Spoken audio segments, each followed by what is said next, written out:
Good afternoon, everyone. This is Eric Sweden with NASCIO. We are glad to have you here at our webinar. Today's webinar is part of our ongoing series on data management. As with other NASCIO webinars, we ask that you use the chat to everyone for questions and comments. We'll get to as many questions as we can during this session, and Amber has graciously agreed to address any outstanding questions in writing. We'll publish the recording, the slides, and the Q&A on our website, along with a link to the report we're discussing today. Today's webinar is focused on an outstanding report coming from Pew Charitable Trusts. It is titled, How States Use Data to Inform Decisions. This report provides a national review of how state governments are using data, and the underlying research entailed interviews of more than 350 officials across the 50 states.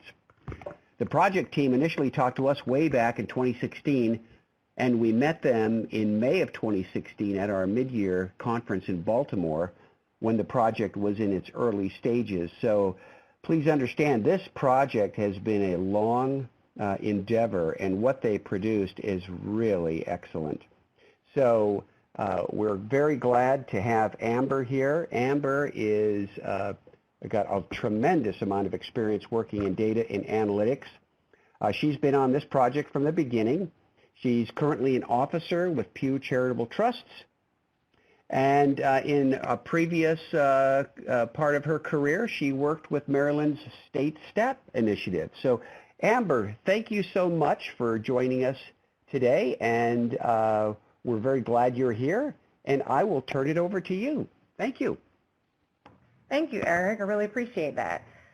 So hello to everyone. Some of you I've met before, so hi again, and to those who are meeting me for the first time, hello. I'm really excited to talk to you all today about the findings that we found in the report that Eric reference. So our whole mission was to understand how states use administrative data, which is the data that's collected in the routine administration of programs, to actually craft policy and programmatic responses to some of our state government's most complex problems, such as traffic fatalities, veterans homelessness, and even the rising opioid epidemic that a lot of our states are facing. So let's go ahead and get started. So first of all, I want to tell you a little bit about Pew Charitable Trust for those who may not know about our organization. We are an organization who looks to improve public policy by conducting rigorous analysis and assisting on tangible results. We're really evidence-based, and our research is focused on providing states and stakeholders with evidence-based information so you all can actually take this and implement it within your states. As it relates to my project that I was previously on, I just moved to a different project, but the project that did this work, our name was the Data as a Strategic Asset Team. I wish we would have figured out a way to make our acronym DATA, but for now it's DASA, and our whole goal was to bring or try to understand how states are using data to make policy, budget, and operational decisions.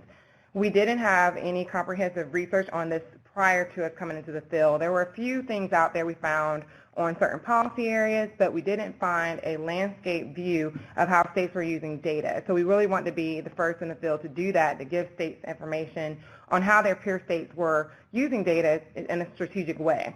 So as Eric mentioned, our team interviewed more than 350 statewide officials. Those individuals included CIOs, secretaries of budget, state auditors, legislative staff, performance management groups, as well as other offices that use data from a statewide perspective or have an understanding of data from a statewide perspective. And then we really wanted to understand how states use data within policy areas. So then we reached out and talked to individuals who were in the areas of Medicaid, TANF, SNAP, and child welfare to get a health and human services perspective, mainly because we heard during a pilot prior to doing our project that that was an area that was ripe and they had a lot of uses of data. So we interviewed individuals from all 50 states plus the District of Columbia, and the research I'm talking about today is a accumulation of all the information we heard. So I wouldn't be a good promoter of our project if I didn't throw up our report on the webinar. So if you want to go to our main project page, that's there listed at the bottom. But our report, How States Use Data to Inform Decisions, identifies the various ways that states use administrative data. And we include common themes, challenges, and successes throughout this report. We also made sure we created the report in a way that was easy to read. So in the back of the report, there's an appendix on page 48 that goes through and breaks down all the different policy areas as well as the offices we spoke to concerning these, concerning the different examples we received. We also made sure it was heavily example-driven. I know my prior work as a state employee, I needed examples. I need something quick to get to. So we have a lot of examples in there, over 50 examples from different states across the country. And we also have it broken down based on the different key factors we found were important to illuminate in our report. If you also want to visit our website, we did dig a little bit deeper into some areas, and we produced a few case studies. We produced a case study on how Virginia functionally ended veterans' homelessness using data sharing and collaboration. We also have a case study on how the state of Delaware used data sharing as well as analytics to help improve their college-going culture. And then finally, we have an example or a case study on how New Mexico used behavioral analytics and predictive analytics to actually improve and reduce the amount of improper payments that were going out in their unemployment office. So there are a lot of cool things on that site.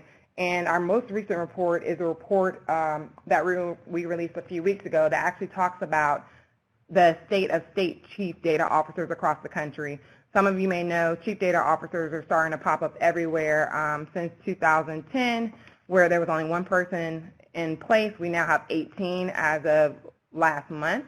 So it's really exciting to see that states are really interested in having individuals who are stewards of data throughout the state. All right, so now that I did all the pitching for my project and make sure I get hits on the website, I'll move on to the information you all are here for. So this is a quote from Robert Manuel. So it says, data is an untapped resource like having a bunch of oil or gold in your land. That was something we kept hearing throughout all of our interviews, and we really wanted to understand, so if we have all this gold and this untapped resource, what are states doing with it? So traditionally we found that states use administrative data to report on programs, they use it to create transparency and also to manage performance. But we really wanted to take this study up another level and understand what were the more strategic ways that states can leverage data. So in our talks with different state policymakers and different administrators of the policies in our states, we found 4 strategic ways states use data for decision making that go beyond your typical reporting and transparency work. So the first is craft policy responses to complex problems. So what does that look like? So for example, in Massachusetts, policymakers use data to better understand why people were dying from drug overdoses at such a high rate. So based on those findings, they were able to implement laws to help address some of the issues they had with the opioid crisis. They couldn't have done that without using their data, and we'll get into that example a little bit more later. Second, improved service delivery. So what does that look like? In Missouri, health officials use data to identify individuals who were frequent flyers of the emergency room and who also had a chronic health condition. So many of you know in your states, if you are from the states, a lot of individuals who are going to the emergency room are going there and don't necessarily need to be in the emergency room. So what Missouri did, they used their data to identify those individuals as well as individuals who also had a chronic health condition to actually give them the services they need through a caseworker who helps to coordinate their care and actually improve outcomes. The third area is managing existing resources. So one example I like to highlight is in Delaware. So Delaware attached GPS devices to their state fleet, and they did that in order to look at how their fleet was traveling throughout the state. And they were able to look at that data and then reduce the miles driven and fuel use through their state fleet, which resulted in $874,000 in savings between 2008 and 2012. So data is being used in a lot of different ways, and even all the examples I just mentioned, they're in different policy areas. I talked about drug overdoses, I talked about just health in general as it relates to the emergency room usage, and now I'm talking GPSs and state fleets.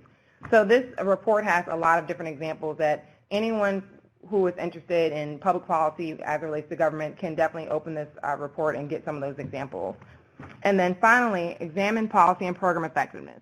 So after we've collected all this data, we're doing all these amazing things, how are we actually using this data to see if the programs are actually working? So one thing that we highlighted in our report is how the District of Columbia used something called randomized control trials to actually look at how effective they were in boosting participation in one of their summer youth programs. And they used that information to guide how they would help individuals stay enrolled in that, get enrolled and stay enrolled in that program. So now that we have the 4 strategic ways states use data for decision making, what are some of the challenges that states face to actually do that work? What's interesting to me about this graph, or chart, excuse me, is how far technology is down in the list. So when I first started interviewing states, I really believed that technology would be in the top 3, honestly, but to see that it's a tie for number 5, that was interesting to me. But later we found out why.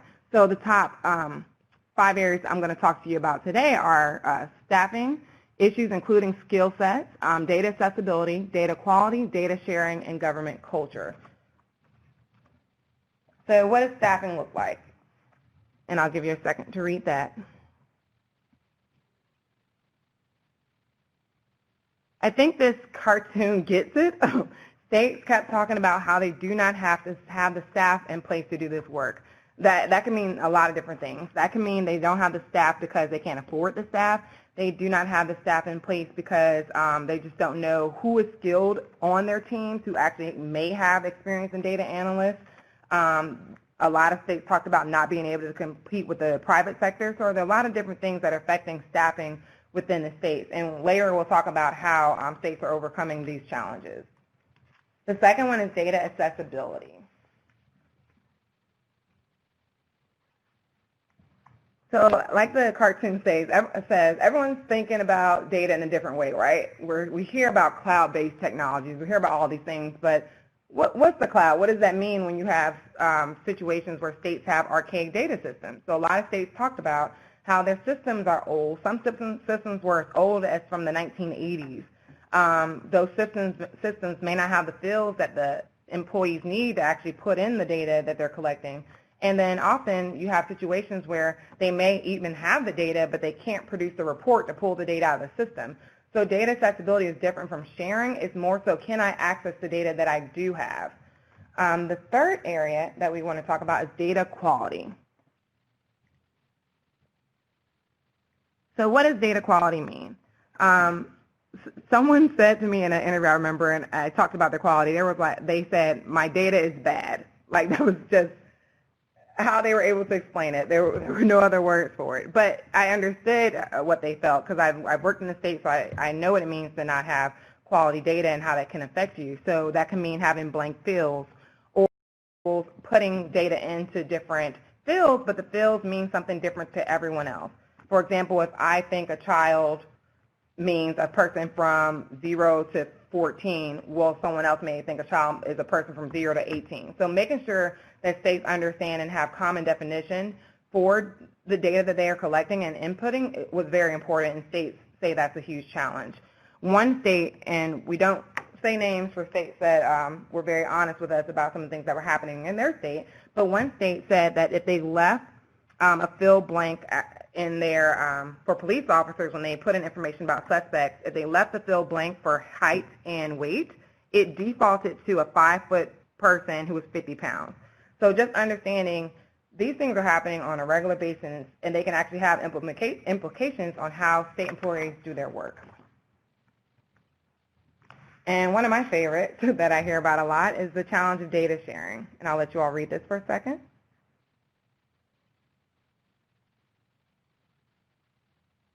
So one thing that I know I heard when I worked with the state is that this is our data, this is our agency data, the data is mine. And states are struggling with that. They're struggling with being able to maintain the privacy of individuals' data while also making sure we're sharing with other state entities to make sure we're doing the best for our citizens. But it's interesting because a lot of times states aren't even sharing data from within the agency. So from SNAP to TANF, they may not be sharing data. And that's concerning for a lot of individuals because if they need data, and that they're already collecting data on the same individuals, they have the same information, why aren't we sharing the data? Is data sharing really a thing, or have we built a culture where just over time we just never shared? So states are trying to figure out that dynamic of, are there real barriers to sharing, or have we created these barriers?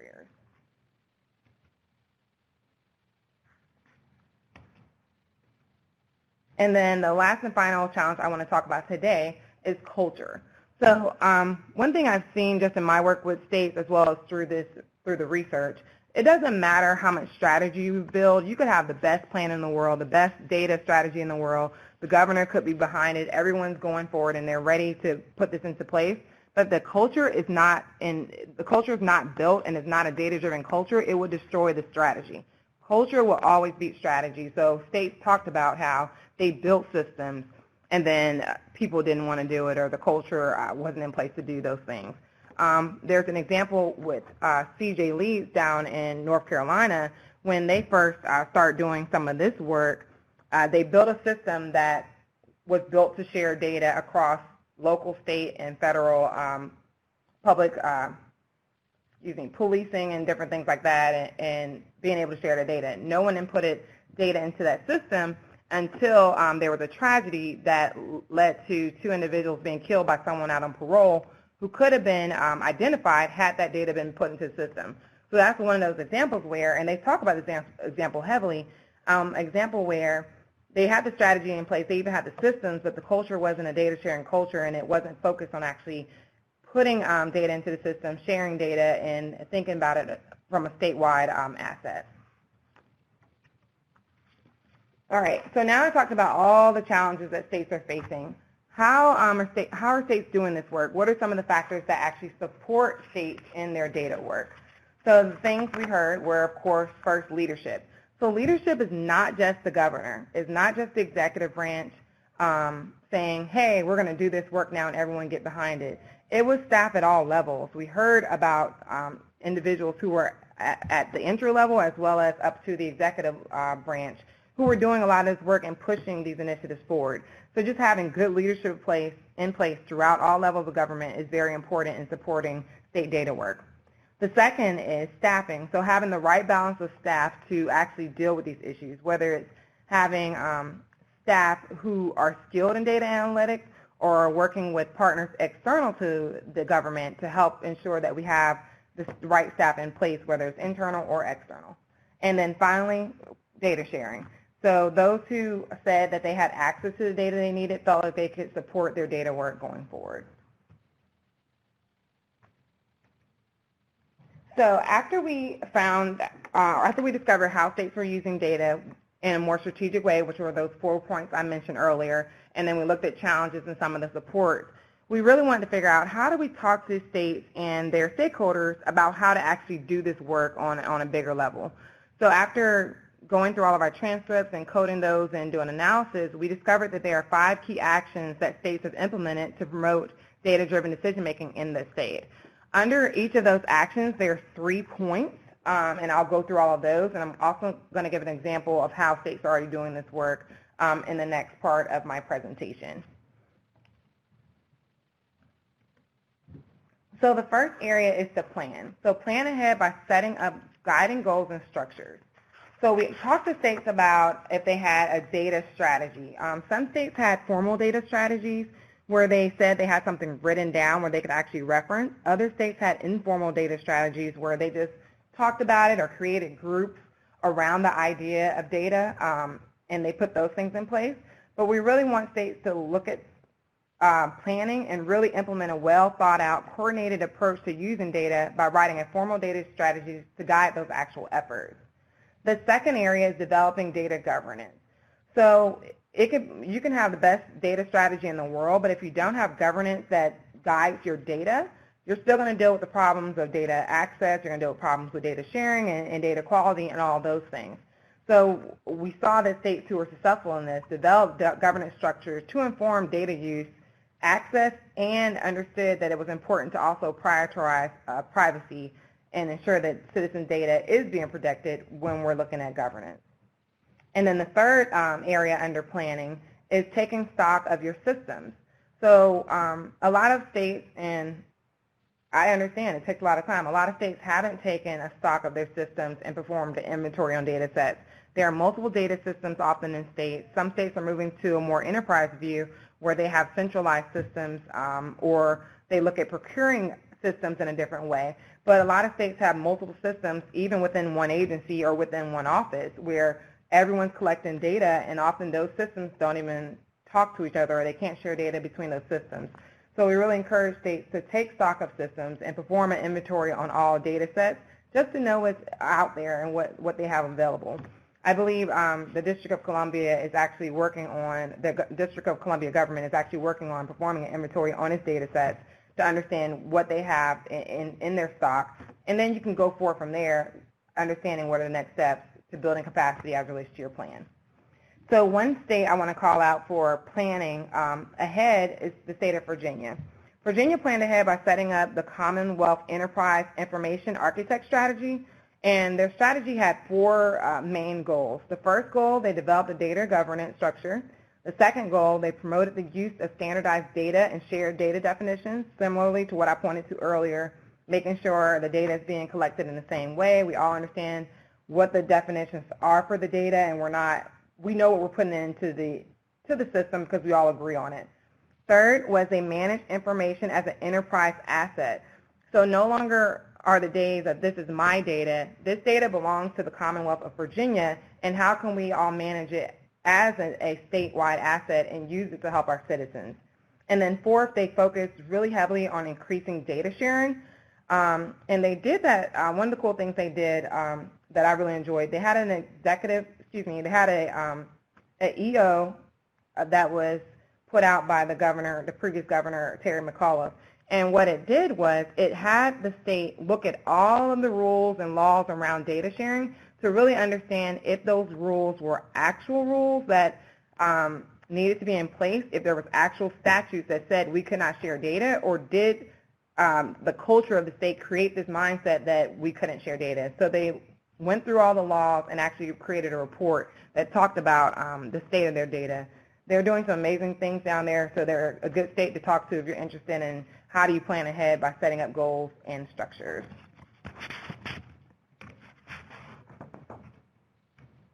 All right, the next step is building capacity. So what does that look like? So building capacity of stakeholders to effectively use data. The first bullet point, I just put higher skilled staff, but that's bigger than that. It means literally to train existing employees to increase data literacy and analytics, to provide internship opportunities for students studying data management and analytics at the graduate level, and then to hire skilled analysts. One thing I've seen states start to do is they're starting to offer more internships. They're looking at ways to collaborate with the university, and especially in some of the states that have amazing analytical programs at the graduate level, and figuring out ways to get those interns into the state to do some of this work during their graduate studies is helping both the state and the graduates. The other thing states are doing, they're training their employees to increase their data literacy. So some states are literally sitting down and training their employees on simple data analytics skills so they can understand it. With this help and with this little bit of training, they're able to do some amazing things. They don't necessarily have to go in and hire a data analyst per se, but they can at least get their staff versed on basic data literacy and analytics. And then other states are going out there and hiring skilled analysts who do have the budget to do that and figuring out creative ways to build offices that are focused on individuals who have those skill sets. The second bullet is leverage partnerships. So those partnerships in this section, we're talking more so about universities, vendors, and other organizations that have the skills and the capacity to do this work. So external to the state, what other entities can we work with to get this work done? Some of you may know about Ripple, which is the Rhode Island, the Public Policy Lab for Rhode Island. So that's a university partnership where they have the skills and capacity to do analytic work for the state. And other states are beginning to adopt similar models as well. And then the third area is actually dedicate funding. So we can say go build capacity, but if there isn't funding behind this, it's going to be very hard for states to do that. So we've seen that most states who are able to do this work. They're getting the funding they need. They're securing grants that actually support data-driven products.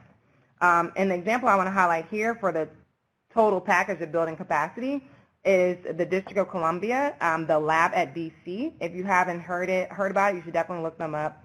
But what they do is they use data analytics to inform government decisions, and their lab staff use evidence from academia and industry to design policies and programs, and then apply those methods in situations like randomized control trials to evaluate effectiveness.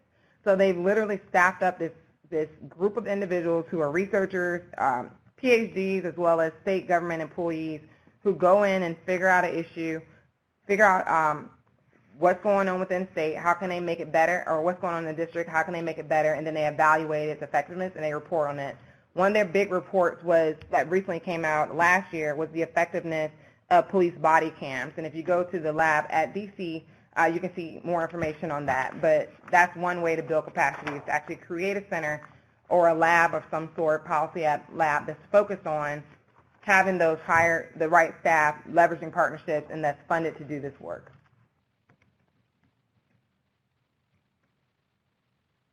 The third area is share. Like I said earlier, share came up as a challenge over and over again. It was one of the top 5 challenges that states face. So how do we ensure that quality data can be accessed and used by stakeholders? The first thing to do is to actually work on improving data quality and accessibility among state government and approved stakeholders. And approved stakeholders could be research institutions, nonprofits, or whoever else has access to state data, whether they're doing research or working with the state through some type of grant, but working on improving that quality and accessibility. The second area is to develop an enterprise view of data. So that means implementing protocols among the offices and agencies, or developing an enterprise or statewide view of data assets. So no longer looking at data as it's my data, but understanding that we're all state employees. We all work together with the same constituents. So how can we actually share data on our communities to make sure we're doing the best thing for our citizens? And then the third is to establish data sharing agreements. That can be through memorandums of understanding. But one thing to point out with that, and I know Eric would definitely say this as well, is that make sure you're putting time limits on those agreements. We don't want to create data sharing agreements that last for eternity and no one ever comes back in to check on those agreements. So making sure if you do have data sharing agreements out there, you're actually putting a time frame on those. And the state I want to talk about as it relates to sharing is the state of Massachusetts. So like many other states, Massachusetts is dealing with the opioid epidemic. So in order to investigate the opioid overdoses and deaths in Massachusetts, the legislature passed Chapter 55. And if you want to Google that, you can see all these amazing graphics and really get to read about what they did there. But they passed Chapter 55, and it actually required 5 agencies to link and analyze 10 administrative data sets. So they came across and shared data, only 10. They didn't share all of the data that they had, but they picked the best, or the 10 data sets that they felt mattered for this problem, and they shared them across those agencies. As a result, the state worked with multiple universities. They worked with private companies to analyze the data, and they were able to pinpoint some of the root causes of the opioid-related deaths that they were experiencing in their state. And through that, they were able to recommend actionable recommendations to help the state with this crisis. You can also find that if you search Chapter 55, their recent report that came out a couple years ago, as well as updated information on their initiative. And just to point this out, this example in the paper is under the sustainability section, but I felt it was a good example to highlight under the share portion of my presentation. So the fourth area is to analyze. So analyze data to create meaningful information. The states have been collecting data for decades, if not centuries, in certain aspects and components. So if we are analyzing all this data and no one's using it, what's the point, right? So it's very important not only to analyze your data and create some type of information, you need to visualize that data, and then you actually need to use the findings to make decisions. So the first step is analyzing data to extract information. So that's just basically using analytical techniques to extract information from your data, whether that's trend analysis, using predictive analytics, or there's a whole slew of different statistical ways that you can analyze data and different systems you can use to do that. The second is once you have analyzed that data, especially for those of you who work with policymakers, certain things, you're not going to just be able to give them a whole sheet of p-values and different things and r-squares, right? You're going to have to take that data and actually make it digestible for them so they can look at it and understand what's going on, whether that's charts, dashboards, or in some cases reports. How do I take my data and actually visualize it? And then finally, using that information or your findings to inform, guide, or alter decisions. Visualization helps with that, but once data has been analyzed, if we don't do anything with it, what's the point at the end of the day? So the state I want to highlight in this example is Indiana. So Indiana has a group called the Management and Performance Hub. If you have not heard about them, I suggest you also Google them. But the Management and Performance Hub, they're most famous in the past for their work on helping to reduce infant mortality in the state. But I'm highlighting an example today that is pretty cool, and it deals with analyzing data and visualizing that data. So Indiana's Management Performance Hub provides analysis on multiple data sets to create solutions to complex problems. And one of the initiatives that we're highlighting here is the Indiana Crash Risk Map. Why this is so interesting to me is that this map allows you to pinpoint high-risk areas for fatal car crashes within a 3-hour window. And it provides an interactive map for state police to go on and actually help to ensure that the roads are safe. So this map is public, so if you go on that link at the very bottom of the picture, you can actually go in at any time during the day to see in certain parts of Indiana where the crash risks are very low, medium, or high. And police are actually able to use this to deploy resources.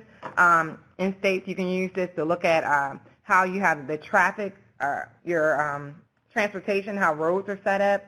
There's plenty of different things you can do with this. But this is more impactful than just saying, oh, 50 people got in a car accident this week. But being able to see through a map that's visualizing, that's interactive, that you can click on, that you can go through, is something that policymakers can look at and understand almost immediately.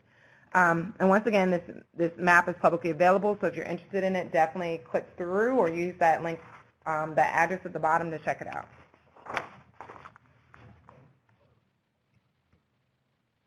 So the last area is sustain. So after we planned, we build our capacity, we're starting to share our data and actually analyzing our data to make some amazing inferences from that data. How do we actually sustain all this work? One of the things I heard over and over again is that states are a little bit tired of doing this work because they feel like when there's a new governor or a new policymaker in office, that now everything from the previous policymaker gets ripped up. So it gets a little demotivating when every time you get behind an issue, 4 years from now, 8 years from now, you're all focusing on something else. So we definitely heard how states felt as it related to that, and we looked at how are states sustaining these efforts. I know I came from a state where we had state stat, and we were able to sustain it under another name. But those times are a little bit tough for teams. So how do we do this work? So the first thing that we recommend states do is enhance the leader's commitment. How do you do that? So I'm going to give an example from Virginia, and some of them are on the phone now, so they can vouch for this example. So Virginia, back in the 2 administrations ago, began to work on homelessness overall, so family homelessness. And they had an election coming up, and they knew that they were going to have a new governor because in Virginia, there's only a 1-term governor. You can't do more than 2 terms. They know every 4 years someone else is coming in new. So they knew they wanted to keep this homelessness initiative going forward, so they figured out a way to make sure that when the new governor came into office, he would have a win to talk about to ensure that he kept their program going on.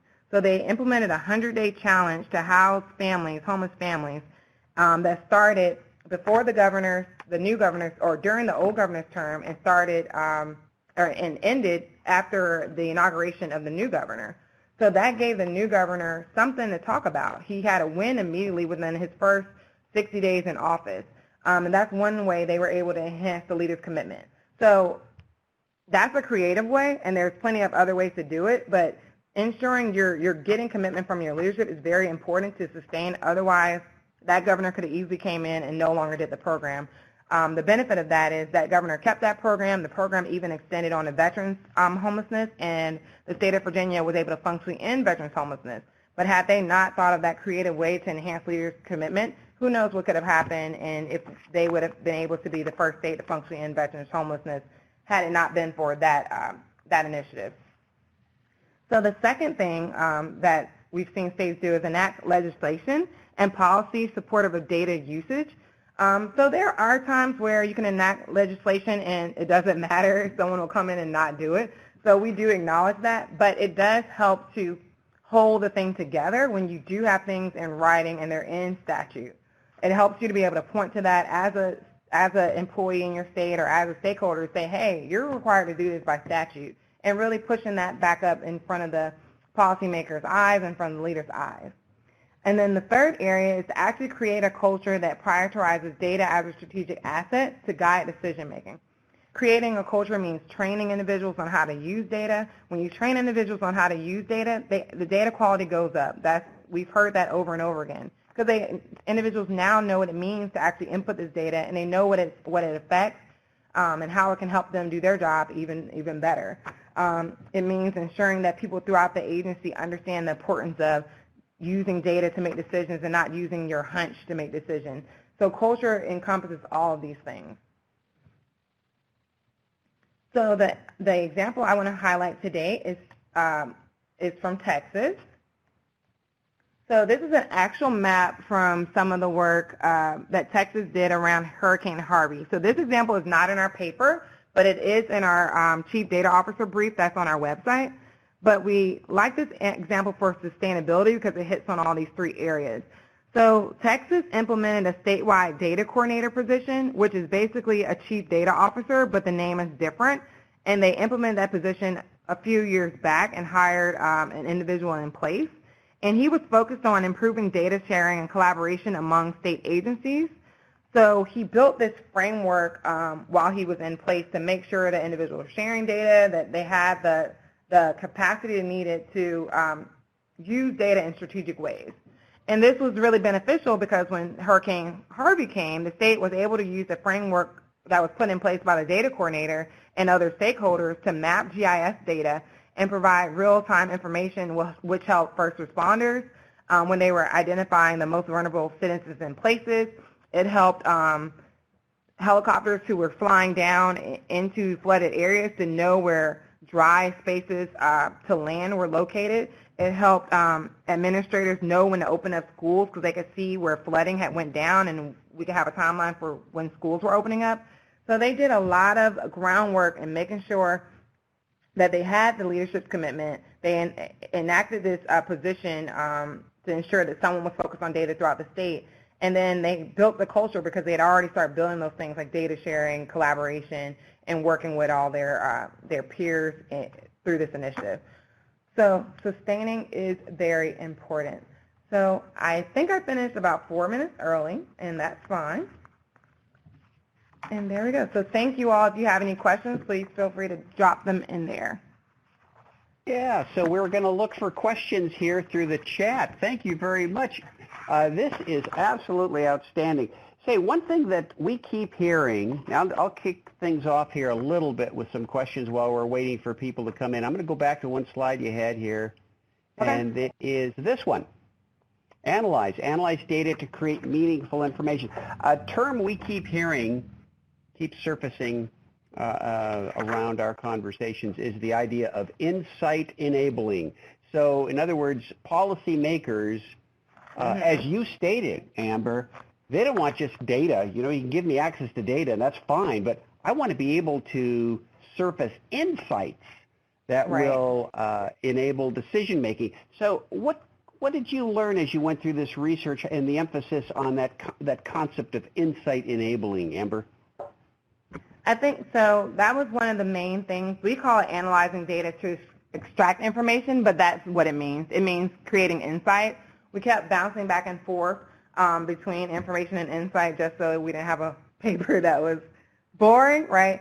But we kept hearing that over and over again. And if you in our paper, like Zachary Townsend, he says the purpose of data is insight or action. And we have examples that highlight some of those things, whether it's understanding, looking at data to understand what kids are at risk for child abuse, or looking at data to understand how that senior citizens who are eligible for SNAP benefits aren't getting them.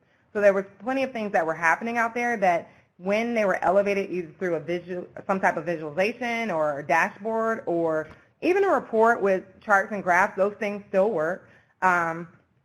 We saw decision makers were able to quickly make a decision. I know when I worked for the state of Maryland, like we were talking about the heroin epidemic years ago, but I think what changed the conversation across the country was, and this is going to sound weird, was that the stories of individuals, right?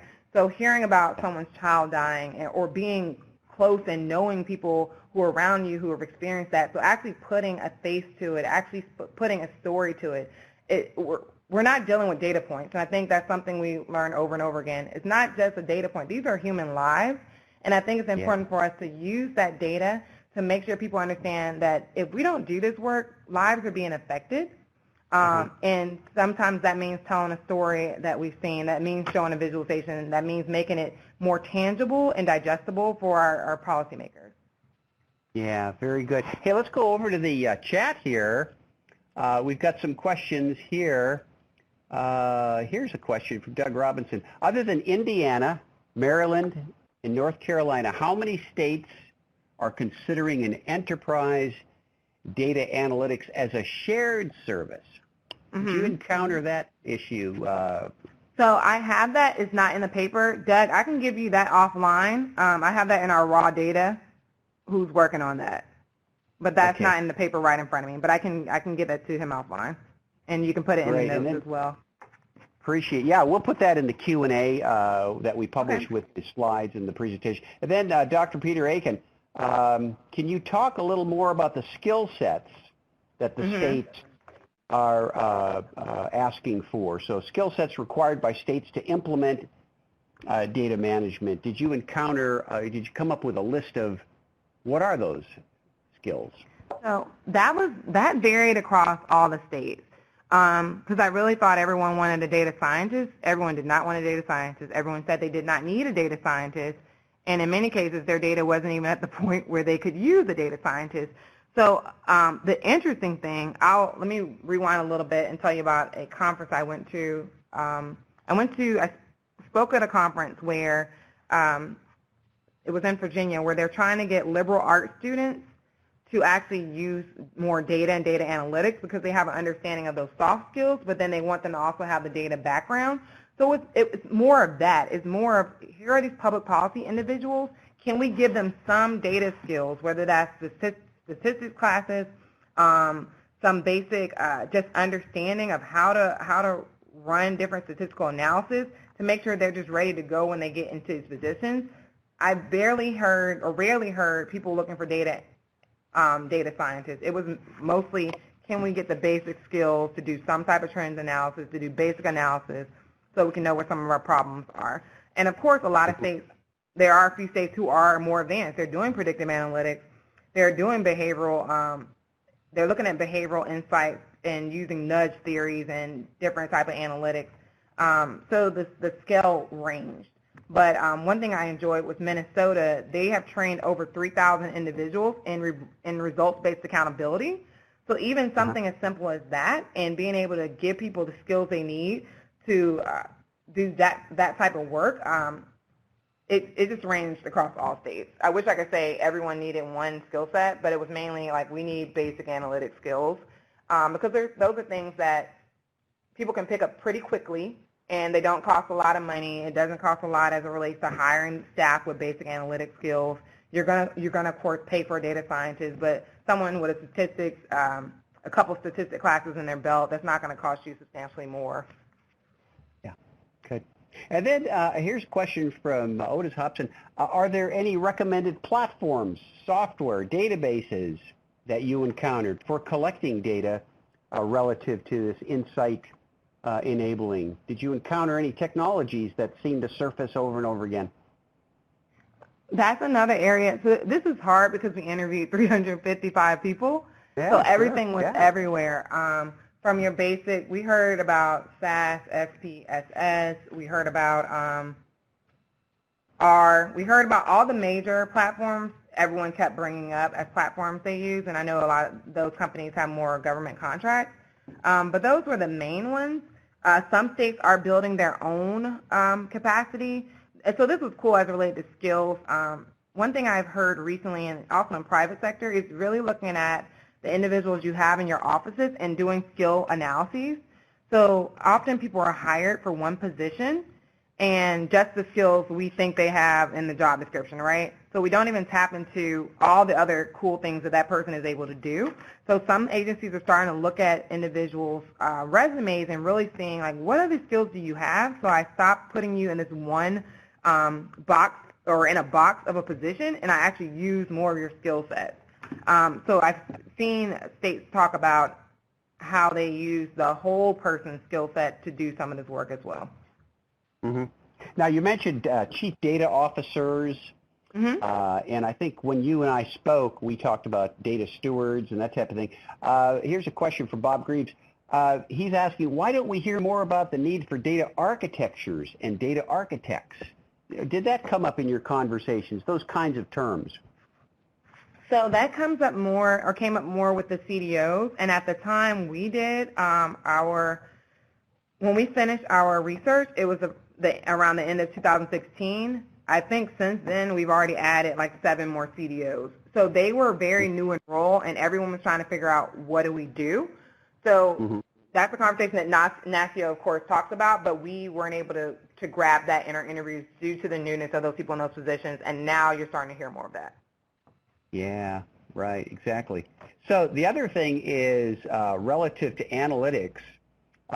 Any of these states looking at analytics and of course this is coming up more and more, machine learning, AI, looking for patterns in data. You know, we did a report on advanced cyber analytics where actually the computer is coming up with more of the highly sophisticated breaks in pattern, from the norm to highlight where do we need people to actually get involved versus a machine to actually do some of the work. But machines looking for patterns, did that come up in any of the interviews, or is that probably something maybe it would be a future research project for you to look at where machine learning and AI is being exploited? Yes. So we're trying to figure out what phase 2 looks like for our project, but one area that we've looked at heavily is predictive analytics and how machine learning can help improve the lives of individuals. It's happening in traffic. We're at the point where we, just like that map I showed you earlier, we can predict where crashes are. So how do we actually change the way our roads are constructed to ensure that people aren't dying due to traffic fatalities? We have the data. Machine learning can actually help us know what's going on in some of those areas. Other areas that you see that we heard about as well is in child welfare.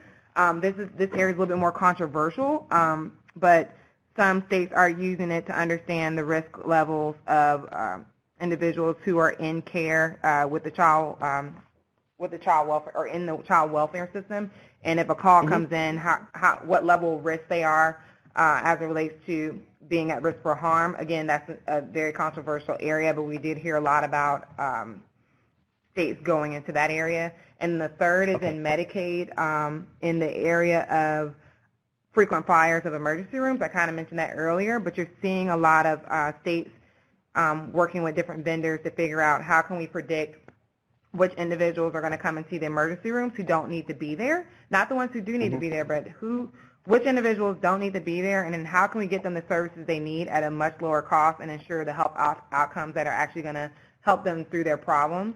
And a lot of those studies or the data shows that a lot of those individuals also touch a lot of state services, so they're able to identify those individuals and give them the services they need in a kind of like a rapid wraparound service type of way.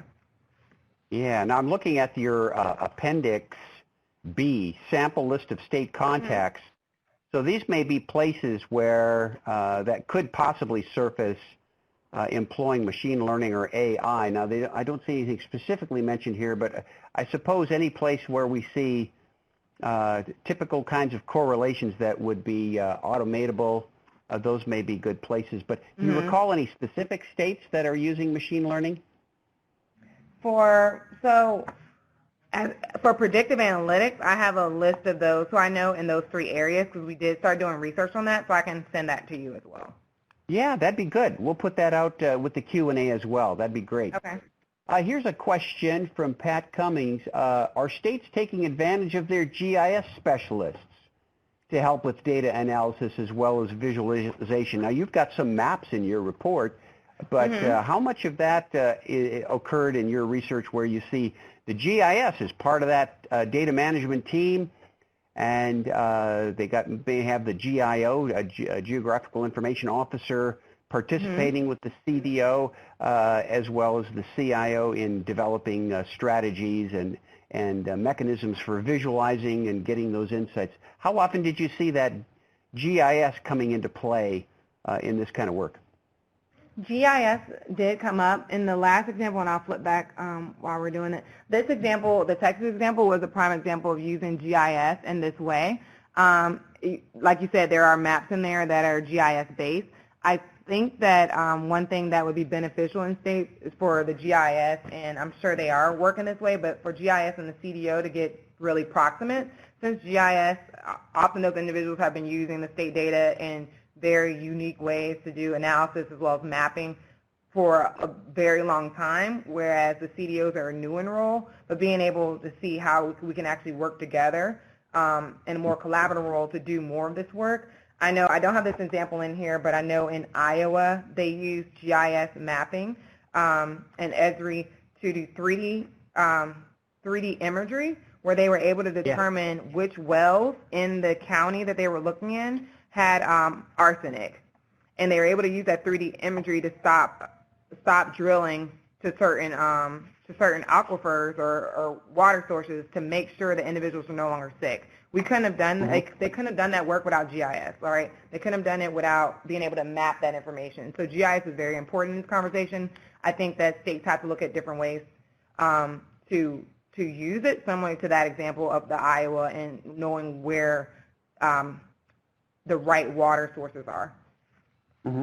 Now, something else that we've encountered as well is a lot of these analytical tools, particularly GIS, are becoming more friendly. So we hear these terms low code and no code kinds of things. And I know ESRI's got a lot of these new capabilities coming out with their portfolio.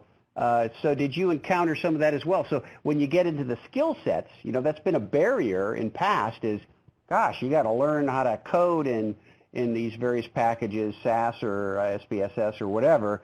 But in fact, did you encounter any of the states actually starting to use more of these user-friendly kind of tools, so you don't need that, maybe you don't need that PhD mathematician. Right. You've got maybe some folks that are, you know, experts in their field, maybe not statisticians, but they're professionals in their field, and they're able to employ these kinds of tools to analyze their data. Did that show up in any of your research? We heard, I mean, not as much as I would have liked. A few people mentioned just using Tableau and how easy things like that were to get running, but I didn't hear much about no code and that type of thing. I know I value that as an individual, but we didn't hear much about that. Okay, all right. Here's a question from Pamela Williams. Did you talk about how states are overcoming staffing challenges in your report? So we touch it briefly in our report. There's a section highlighted or that actually highlights that, and we try to give examples of how states are actually overcoming those challenges. So on page 29 of the report, we talk about some of the things that they do, and it's, I think, page 29 to 30 highlights that, and we highlight 3 examples of what states are doing to help get through some of those challenges as it relates to hiring the new staff that are skilled in data analytics. Right. I see hiring new staff skilled in data analysis and training existing employees. Say, one thing I want to add to this, too, to help answer Pamela's question. We did another webinar on Agile, and Ed Toner, CIO for Nebraska, brought up this very same issue relative to Agile training. And you brought this up, an approach, Amber, that was hiring graduate students who are still in their program but coming into state government to employ their skills and apply to some practical problem. Well, Ed Toner in Nebraska has been doing a similar thing, but at the other end of higher ed, and that is pulling in community college students. So they go from high school into community college. They haven't finished their community college degree yet. They pull them into state government and start training them internally. So that would be another approach, Pamela, to consider as you go forward. It might not be the graduate student. It might be, you know, someone who's starting to study mathematics or statistics in first, second year college. So Virginia here's a question. Yeah, go ahead. I'm sorry, really quickly. Virginia has a program that focuses on those type of interns who are data analysts. They're also trying to, in multiple schools in the state, they're also trying to increase their analytic programs, and they have a really good partnership there. They do hackathons, or datathons is what they call it, to get those individuals into the state to help solve some of these problems. Yeah, very good. There you go. Thank you, Dr. Aiken. That's a good question. Here's another one from Alva. You mentioned the CDO from Indiana, she said, and using a framework. Is it a standard data framework such as DIMBOK? So do you recall what that framework was from Indiana, Amber? I do not remember. I can look that up for you. I'll do that as a I'll do that on the Q&A. In the written response. We'll do that as part of the Q&A that we publish. But I will say this to Alva. We've been building a data management curriculum here at NASCIO, and we have been anchoring it in the DIMBOK. But there are other frameworks. There's a CDO framework that was published recently, and then there's the DMM, the Data Management Maturity Model. We had Dr. Peter and Melanie Mecca talk about that on a past webinar. So there's a couple of frameworks, and I think the DMM is being employed in Arizona, but the DIMBOK we're using as like the standard. And we bring that up, the DIMBOK, we highlight that on page 25 as well. Okay, very good. Let's see what other questions we have. I'm just kind of looking through all of this. Got lots of activity out here, Amber, so you raised a lot of activity here. Hey, that's exciting. Yeah, here's a comment from Daniel Cohen. We have a program that puts tools in the hands of students to help fill the skills gap. And by the way, I did learn this at ESRI too. Esri is putting mapping tools in grade schools, high schools. Oh, wow. So people are learning these things, you know, very early in their school career. This is very good. Okay, looking for some more questions here. We're coming up to the top of we're at the top of the hour here. Yeah, we're there. One of the things I wanted to ask you is this. You know, we've had this discussion here, and we came up with a pro forma data sharing agreement, but it's many pages, and then people have said, holy smokes, you know, who's going to fill that out? But we've had the discussion about data sharing agreements versus an enterprise-wide MOUs. MOUs, of course, would be the default is share unless you got a reason not to. But as you looked across the states, did you see any emphasis on MOUs across the enterprise versus just getting better at managing hundreds of data sharing agreements? I mean, do you see any kind of a pattern surfacing there? So again, that was one of the things where everyone's doing it differently. Some people are doing just the regular MOU. Some people are doing the massive data sharing agreements, and some states have what you call share first, where we share first within certain limitations, but we share. We're not thinking of like we outline what the issues are, and we plan for those. So then we know if we're sharing these type of data, you can just share it. It's interesting to me how many states are starting to look at that. I'm not sure if they're there yet, but states are trying to understand that if we do not share the data, we can't get to the outcomes that we want. Yeah, okay. Hey, I do see more comments going here, and that's all good with people responding to each other. We have more webinars coming in future, folks, and we're recruiting across states, but also our corporate partners to come and talk to us about data management approaches. Amber, you did a superb job here. We want you to come back sometime in future, maybe with one of the state examples that you highlight in your report, so maybe we'll have you come back in a panel, a kind of an arrangement to talk about one of these. Yeah, there's so many wonderful examples here. So we've had a great session here. We want you to stay tuned to NASCIO, everybody. We've got some of the best speakers across the country coming in to present for you, and we'll continue to build our curriculum on data management. If you've got ideas for future webinars, please contact me and give me your ideas, because we are continuing to recruit. So, Amber, thank you very much again for being here. Thank you, everyone. I appreciate it. Thank you all for inviting me, and I look forward to coming back.